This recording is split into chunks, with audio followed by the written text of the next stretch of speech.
आप देख रहे हैं समग्र चेतना, बूंद बूंद में सच।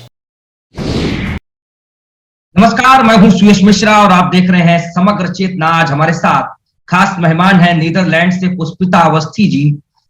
हिंदी भाषी क्षेत्र में हिंदी भाषा के प्रचार प्रसार के लिए लगातार काम कर रही हैं यूरोपियन कंट्रीज में, चाहे वो वियतनाम हो, सूरी हो। आपका बहुत बहुत स्वागत है पुष्पिता जी। सबसे पहले आज जो हम चर्चा करेंगे आपसे वो भारतीय हिंदुत्व बनाम सत्ता का हिंदुत्व, क्योंकि भारत में एक हिंदुत्व, भारतीय हिंदुत्व, एक सत्ता का हिंदुत्व, कहीं ना कहीं परिवर्तन हम देखते हैं उसमें। और भारतीय हिंदुत्व क्या है? तो सबसे पहले मेरा जो सवाल है, इस विषय को थोड़ा सा और सारगर्भित कीजिए, उस थोड़ा सा और इस पे प्रकाश डालिए कि सत्ता का हिंदुत्व क्या है और भारत देश का हिंदुत्व क्या है। पुष्पिता जी।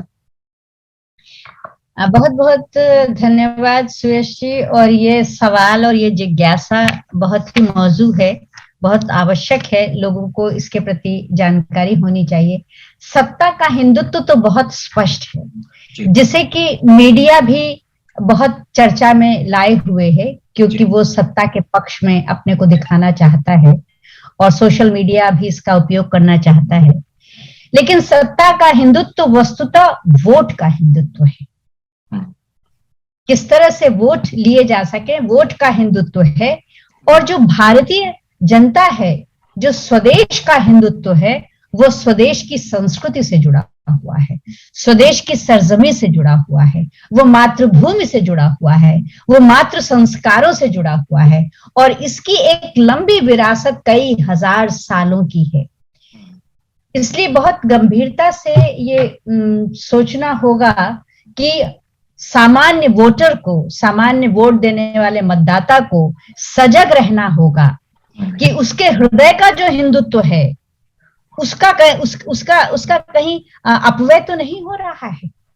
उसके हृदय के हिंदुत्व का सत्ता के द्वारा अवमूल्यन तो नहीं हो रहा है।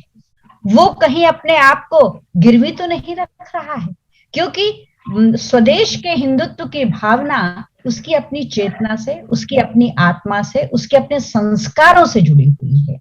जबकि सत्ता के हिंदुत्व का संस्कारों से कोई लेना देना ही नहीं। उसके संस्कार सिर्फ वोट के संस्कार हैं। उसकी संस्कृति सिर्फ सत्ता की संस्कृति है। इसके लिए जागरूकता होनी चाहिए। यानी कि आपके हिसाब से सत्ता का हिंदुत्व सिर्फ हिंदुओं के वोट को अर्जित करने के लिए सिर्फ खेला जाता है। आपके हिसाब से जो उत्तरदायित्व हिंदुत्व के नाम पर जो सत्ता के लोग हैं, जो उन्हें निभाना चाहिए, वो नहीं निभाते। ऐसी कौन सी चीजें हैं आपके हिसाब से जो सत्ता का हिंदुत्व है, जो सत्ता में लोग हैं जो हिंदुत्व का सहारा लेते हैं, वो काम नहीं कर रहे हैं जो उन्हें हिंदुत्व के लिए करना चाहिए? पुष्पिता जी। देखिए, व्यक्ति के प्रति, समाज की आम जनता के प्रति जो उनके दायित्व हैं, जो उन समाज के आम आदमी को आत्मनिर्भर बनाने की दिशा में जो कार्य योजनाएं होनी चाहिए, वो योजनाएं सिर्फ कागज पर, फाइलों में बनती हैं, लेकिन आम जनता तक नहीं पहुंच पाती हैं। और इसी की भरपूर्ति वो कभी कभी कुछ प्रदान देते हैं। हिंदुत्व के मुखौटे को बनाए रखने के लिए मंदिरों का बनाया जाना, सत्ता के पास तो वो शक्ति है, वो धनराशि है, वो पैसा है, वो मंदिरों को बना रहा है अपने वोट लेने के लिए, हिंदुत्व की चेतना को कहा जाए कैश करने के लिए। क्योंकि मंदिर पहले के जमाने में भी राजा बनवाते थे जिनके पास की धन संपदा होती थी। उसी तरह से सरकार के पास जो धन संपदा है उसका उपयोग वो मंदिरों को निर्माण में कर रहे हैं। और ये भ्रम पैदा कर रहे हैं को वो किस तरह से वो हिंदुत्व का सृजन कर रहे हैं, हिंदुत्व की पक्षधरता कर रहे हैं। और इस भ्रम में आम आदमी आ जाता है कि सचमुच में इससे पहले की सरकार ने तो मंदिर नहीं बनवाए और ये नहीं किया, और ये सरकार सचमुच में हिंदुत्व की पक्षधर है। लेकिन इसे बहुत खोल के समझने की जरूरत है आम जनता को, कि आम जनता के भीतर शिक्षा और आत्मनिर्भरता को लेकर और उसके जीवन की जो जरूरत की चीजें हैं, उस दिशा में क्या उसने व्यवस्था की है सत्ता ने? और अगर सत्ता ने क्या हिंदुत्व की पक्षधरता हिंदू जनता की है? अगर हिंदू जनता के आत्मनिर्भरता की दिशा में वो पक्षधरता नहीं कर रहा है और सिर्फ ये इस दिखावे में लगा हुआ है कि वो हिंदुत्व का पक्षधर है। ये आम जनता को समझ लेना चाहिए, क्योंकि आम जनता का, स्वदेश की सामान्य जनता का जो हिंदुत्व है, उसका संबंध उसकी जीवन शैली से है, उसके पीढ़ियों से चले आ रहे जो उसके संस्कार हैं, जो त्योहार हैं, जो उत्सव हैं, जो दायित्व हैं अपने पुरखों के प्रति और अपनी नई पीढ़ी के प्रति, ये स्वदेश की जनता का हिंदुत्व है। लेकिन इसमें यही कारण है कि आज भारतवर्ष की जो नई पीढ़ी है वो विदेश की ओर मुखातिब है। वो जो कि उसे लगता है कि यहाँ हिंदुत्व के नाम पर हमें ठगा जा रहा है और हमारी आत्मनिर्भरता को कहीं जगह नहीं मिल रही है। विदेश में जाकर हम अपनी क्षमताओं के साथ अपनी पहचान बना सकेंगे, अपनी अस्मिता बना सकेंगे, अपना अस्तित्व निर्मित कर सकेंगे। और ये सजग नई पीढ़ी की नीति है अब विदेश की ओर जाने की। पिछले दिनों के आंकड़े ये बताते हैं कि किस तरह से अब तक के वर्षों में, इधर के 2021 में कोरोना के दौरान, चूंकि ऑनलाइन सर्विसेज होने से बहुत आसान हो गया था विदेश में शिक्षा के लिए जाना, ये भारत देश जो विश्व गुरु रहा है, उस देश की नई पीढ़ी अब शिक्षित होने के लिए विदेशों की ओर जा रही है, वो अपनी पढ़ाई के लिए। और गरीब जो निर्धन माँ बाप हैं, वो अपने खेत जमीन सब गिरवी रख करके उन्हें विदेश पढ़ने के लिए भेज रहे हैं। तो ये विदेशों की तरफ आकर्षण बढ़ क्यों रहा है? कारण क्या है कि क्यों आकर्षण बढ़ रहा है? युवा क्यों प्रभावित हो जा रहा है विदेशों में? ऐसा क्या है जो भारत में नहीं है और जिसको पाने के लिए युवा विदेशों की तरफ रुख करता है?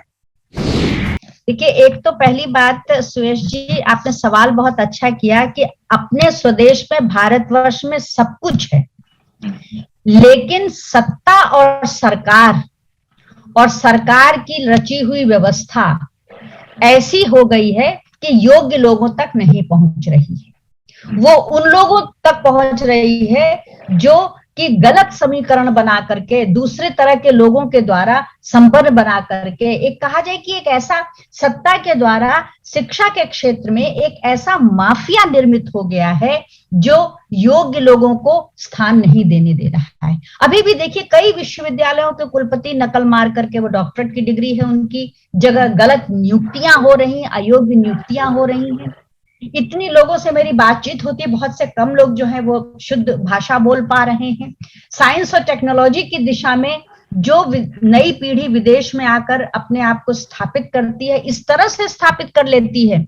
मैं ज्यादा उम्र नहीं बच्चों की, 30 से 35 40 साल तक के बच्चे हैं, वो अपना परिवार भी यहाँ पर स्थापित करते हैं और अपने माँ बाप की भी भारतवर्ष में सहायता कर रहे हैं। तो ये नई पीढ़ी सुरेश जी बहुत अच्छी तरह से समझ गई है कि सत्ता के लोग और सत्ता की व्यवस्था और सरकारी अधिकारी ये अपने लिए है, इनकी व्यवस्था इनके अपने लिए है, नई पीढ़ी के लिए और आम जनता के लिए नहीं है। उसे अपने संघर्षों के साथ जीना है। और मैं देखती हूँ कि भारतवर्ष का आम आदमी वही नौकरी करता है, वही खेती करता है, वही कल कारखानों में काम करता है, वही अपने बूढ़े माँ बाप को देखता है, वही नई पीढ़ी के बच्चों को पढ़ने के लिए भेजता है, वही सारी चिकित्सा वगैरह में अपना व्यय करता है। सरकार कहाँ योगदान कर रही है?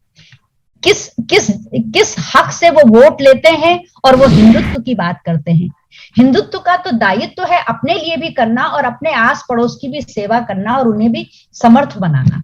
तो ये तो सरकार में होकर भी ये काम नहीं कर रहे हैं। और सिर्फ धनराशि प्रदान कर देना या अनाज प्रदान कर देना, ये तो शुद्ध बताता है कि इनके चरित्र का, इनके व्यक्तित्व के जो दोहरे स्वरूप हैं, जो दोगले स्वरूप हैं, इनकी निष्ठा सिर्फ सत्ता के लिए। आप देखिए, देखते देखते योगी सरकार के नहीं, जो ये आपने कहा ना अनाज दे देना, तो कोरोना काल में जिनके पास अगर खाने को नहीं था, व्यवस्थाएं नहीं थी, रोजगार लोगों के छूट गए थे, ऐसी परिस्थितियों में अगर किसी को अनाज दे दिया गया, उनको रोजगार नहीं है तो उनको खाने के लिए अगर दे दिया गया, तो इसमें बुराई क्या है? देखिए, जो दिया गया वो सिर्फ 2 महीने के लिए, 3 महीने के लिए दिया गया, लेकिन पेट तो चूना कंडाल है ना, ये कभी भरता नहीं है, चूता रहता है। और मैं आपको बताऊं, कोरोना के दौरान मैं भारतवर्ष में ही थी और 8 महीने तक लगातार थी।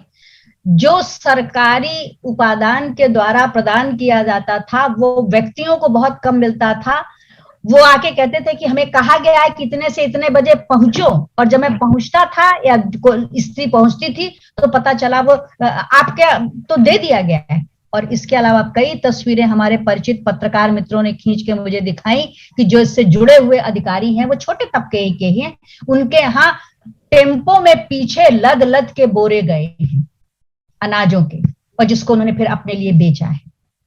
नहीं, चलिए हम इस पे कभी और चर्चा कर लेंगे, क्योंकि आप भी नीदरलैंड में रही, वहां भी कोरोना रहा है और भारत देश में पूरा विश्व कोरोना की चपेट में था, और उस समय अलग अलग सरकारों ने अपने हिसाब से अलग अलग नीतियां रणनीति बनाई और लोगों को सहूलियत, लोगों को राशन और लोगों को सुविधाएं प्रदान करने का काम किया है। हम आज चर्चा कर रहे हैं हिंदुत्व की।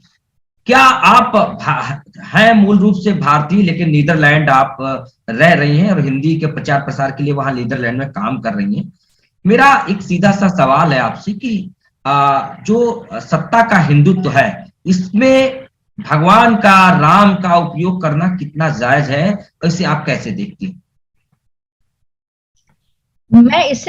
मैं इसे गलत इसलिए मानती हूं कि सत्ता के लिए, वोट के लिए श्री राम का शब्द उपयोग करना, मंदिर बनाए जाने के पूरे अभियान, मंदिर बनाए जाने के दौरान जो प्रधानमंत्री कोष में इतनी धनराशि एकत्रित हुई, कई लोगों ने करोड़ों करोड़ों रुपए दिए, सोने और चांदी की सिल्लियां तक दी गई, और मैंने उससे तो कई श्री राम मंदिर बन सकते थे। और ये सारे सोशल मीडिया और न्यूज में मैंने देखा था उस दौरान, और उस पूजा वगैरह जो हुई थी, ये सारी चीजें मैं कहूंगी कि इसके भी श्री राम का उपयोग ये बताता है कि ये सत्ता के लोग हिंदुत्व को अपने पक्ष में करना चाहते हैं। इससे पहले भी राम मंदिर बनाने के लिए कितनी बार अभियान चलाया आडवाणी जी और इन लोगों ने मिल करके, रथ निकाले, विजय रथ निकाले, लेकिन तब से लेके अब तक मंदिर नहीं बन सका।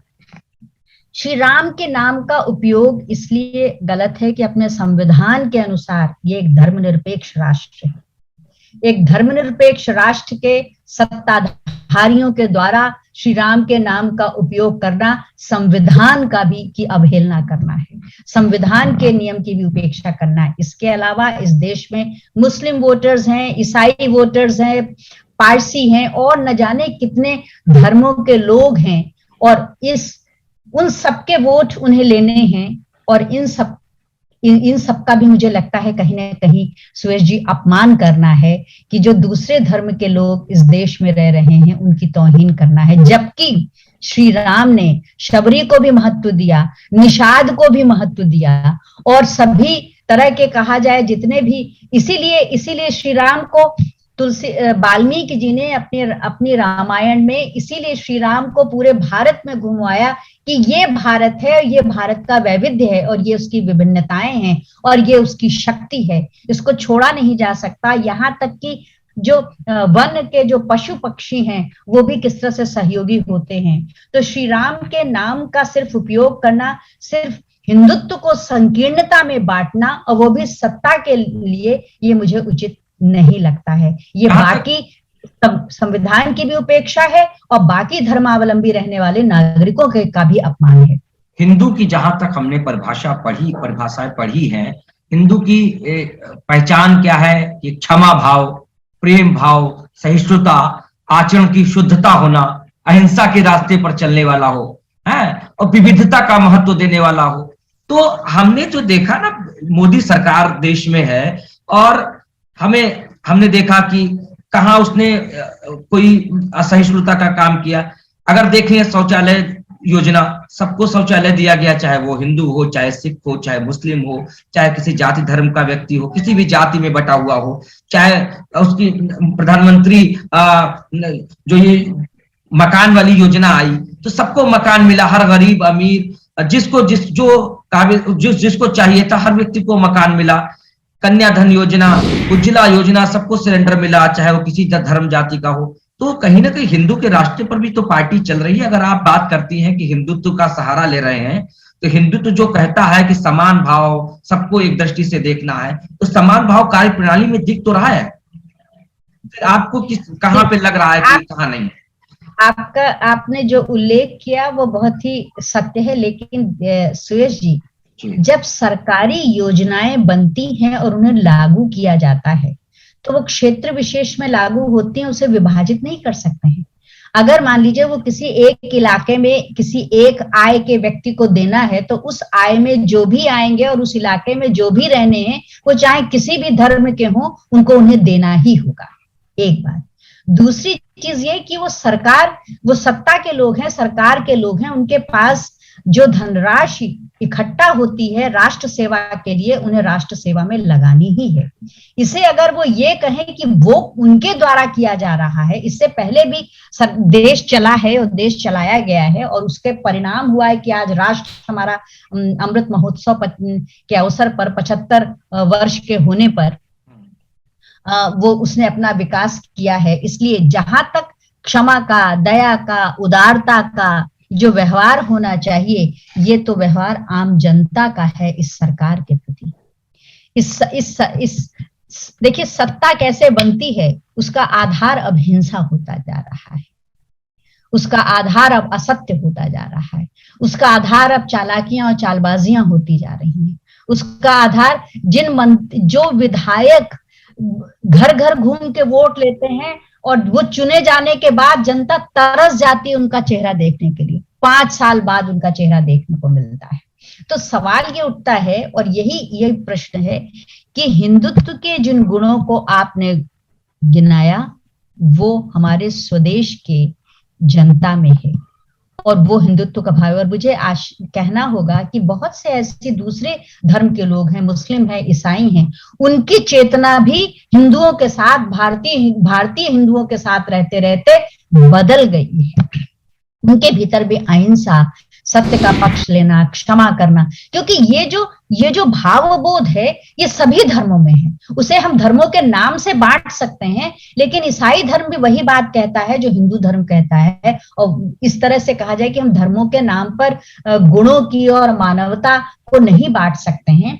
मानवता का व्यवहार मनुष्यों के द्वारा होना चाहिए और वो भारत के स्वदेश के आम आदमी के द्वारा वो व्यवहार होता है। अन्यथा इतने अन्याय और अराजकता के बावजूद भारतवर्ष में जो भारतीयता बची हुई है, जो भारत देश बचा हुआ है, जो समर्पण के साथ और बड़ी आशा के साथ हर बार एक सत्ता को देता है कमान कि वो देश का संचालन करे और उनके अधिकारों की रक्षा करे, लेकिन हर बार मुझे लगता है कि उसे निराशा होती है। और मुझे समझ में नहीं आता है कि सीधे सीधे सत्ता का जो काम है, प्रशासन का जो काम है, सरकारी अधिकारियों का जो काम है, देश की आम जनता की रक्षा करना। और अब तो ये भी एक सवाल उठता है कि जब वो अपनी सुरक्षा के लिए ही उन्हें आगे 2 गाड़ी चाहिए, पीछे जो गाड़ी चाहिए, इंटेलिजेंस डिपार्टमेंट चाहिए, पुलिस विभाग चाहिए, जिस देश के नेताओं को, सत्ताधारियों को इतनी सुरक्षा चाहिए, वो भला क्या हिंदुत्व की सुरक्षा करेंगे और स्वदेश की आम जनता की सुरक्षा करेंगे जो स्वयं ही सुरक्षित नहीं है। राहुल गांधी हमारे वहां एक नेता है, आप जानती हैं, उनका एक बयान आया कि मैं हिंदू हूं, हिंदुत्ववादी नहीं हूं। हिंदू और हिंदुत्व का मुद्दा यहाँ खूब चला पिछले दिनों। राहुल गांधी ने हाल ही में कहा था कि हिंदू और हिंदुत्व दोनों का एक ही मतलब नहीं है, एक ही मतलब इनका नहीं हो सकता, दोनों अलग अलग मतलब है। महात्मा गांधी को उन्होंने बताया कि वो हिंदू थे और गोडसे को बताया कि हिंदूवादी थे। तो आप इसे कैसे देखते हैं, हिंदू और हिंदुत्व, इसमें क्या डिफरेंस, आप इसे किस तरीके से देखते हैं? देखिए, जो एक तो बाय बर्थ जो हिंदू परिवार में पैदा होता है वो अपने आप को हिंदू कहता है, लेकिन जो हिंदुत्व भावधारा से जुड़ा हुआ है, जो हिंदुत्व की चेतना से जुड़ा हुआ है, जो हिंदुत्व की अस्मिता से जुड़ा हुआ है, जो हिंदुत्व में जो मनुष्यता की और मानवता की चेतना से जुड़ा हुआ है, उसे हम हिंदुत्ववादी मान सकते हैं और मानेंगे। लेकिन जो हिंदू परिवार में पैदा होता है वो अपने आप को हिंदू कहता है। और मुझे लगता है कि राजनीतिक सत्ता के द्वारा वो चाहे जो भी व्यक्ति हो, वो जब हिंदू और हिंदुत्व पर बात करता है तो मुझे लगता है कि किस तरह से सत्ता के लोग हिंदुत्व का इस्तेमाल अपने पक्ष में कर रहे हैं, इसलिए उनको इन मुद्दों पर बात करने की आवश्यकता महसूस हो रही है, चाहे उन्हें हिंदुत्व की समझ हो या न हो। बीजेपी के अलावा देश में अगर आप बात करें तो बीजेपी के अलावा कौन से दल हैं जो हिंदुत्व की बात करते हैं? वहां विदेशों में खूब चर्चा होती होगी कि मोदी की सरकार है देश में, वहां का हिंदुत्व अब और हिंदू वहां सुरक्षित है क्या? इस तरीके का कुछ विदेशों में भी चर्चा होती है हिंदुत्व को लेकर के, हिंदुत्व को लेकर के। विदेशों में जो दूसरे, यहाँ भी देखिए जो सरकार है वो क्रिस्टी यूनी की सरकार है, यहाँ भी धर्म को लेके पार्टियां बनी हुई हैं, उनकी सत्ताएं हैं और उनकी सरकार है। ईसाई धर्म को लेकर उसका भी विरोध करते हैं, जो थोड़े रेडिकल किस्म के लोग हैं वो इसलिए वोट नहीं देते हैं कि वो ईसाई धर्म की पार्टी है। और यहाँ एक तरह का विरोध चलता है कि राजनीति में धार्मिक पार्टियां नहीं शामिल होनी चाहिए। और लेकिन जो विदेशों में हिंदुस्तानी समुदाय है, और वो हिंदुस्तानी समुदाय जो 1834 से 1916 के बीच में भारतवर्ष में किसान मजदूर के रूप में गए, वो अपने को, उस समय भारत हिंदुस्तान था और आज भी अपने आप को वो हिंदुस्तानी ही मानते हैं, उसी हिंदुस्तान देश का। यहाँ पर हिंदुत्व दो रूपों में बटा हुआ है, एक सनातन धर्म